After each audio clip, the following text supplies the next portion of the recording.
দেখুন, একটা হিন্ট আমি দিতে চাই আপনাদেরকে।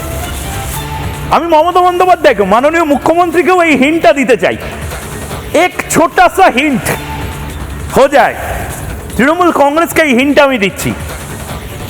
আপনারা ভোটের দিন একটা ভয়ঙ্কর চমক পাবেন। আমরা খবরগুলো করে উঠতে পারছি না।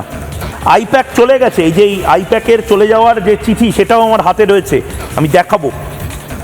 কিন্তু এই হিন্টটা আপনাদেরকে দিই, ভোটের দিন আপনারা দেখবেন যাদেরকে আপনারা সবচেয়ে অবহেলিত করেছিলেন, সবচেয়ে অবহেলা করেছিলেন, হিন্দুদেরকে, পরিযায়ী শ্রমিকদেরকে, যাদের আপনারা মানুষ বলে গণ্য করেন না, যে এই মুহূর্তে ব্যাঙ্গালোরে হয়তো বাসন মাজার কাজটা করছে, যে ভাইটা আমার, যে ভাইটা এই মুহূর্তে হয়তো পাথর কাটার কাজ করছে, এই মুহূর্তে তামিলনাড়ুতে জাহাজে হয়তো কোচি বা কোনো এই মুহূর্তে জাহাজের মধ্যে রয়েছে, ট্রেন করে এই মুহূর্তে যে ভাইটা হয়তো এই মুহূর্তে আসবেন, মানুষ বলে গণ্য করতে না তৃণমূল কংগ্রেস, এবার তারা আপনাদের ভোট দেবে না। তাদের আপনারা ভোট এমনিতেও পেতেন না, তাদের ভোটটা ছাপ্পা হয়ে যেত।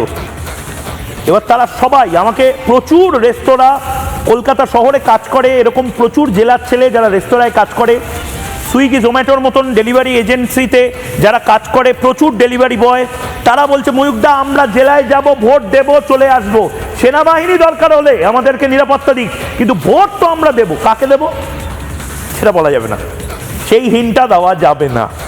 শুনে নিন। নমস্কার দিদি, আমার তো 40 জনকে পাঠিয়ে দিয়েছি, আর এখানে 10 জনরও আছে।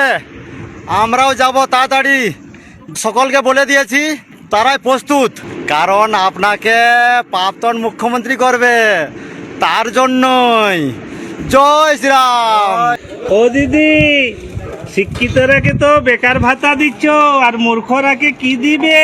দেখছো মূর্খরা কত ঘামঝিটা পরিশ্রম করছে, এটা দেখতে পাচ্ছ নি? একদিন তো আমরাও তোমাকে জিতিয়েছি ওই ঘাস ফুল ধরে।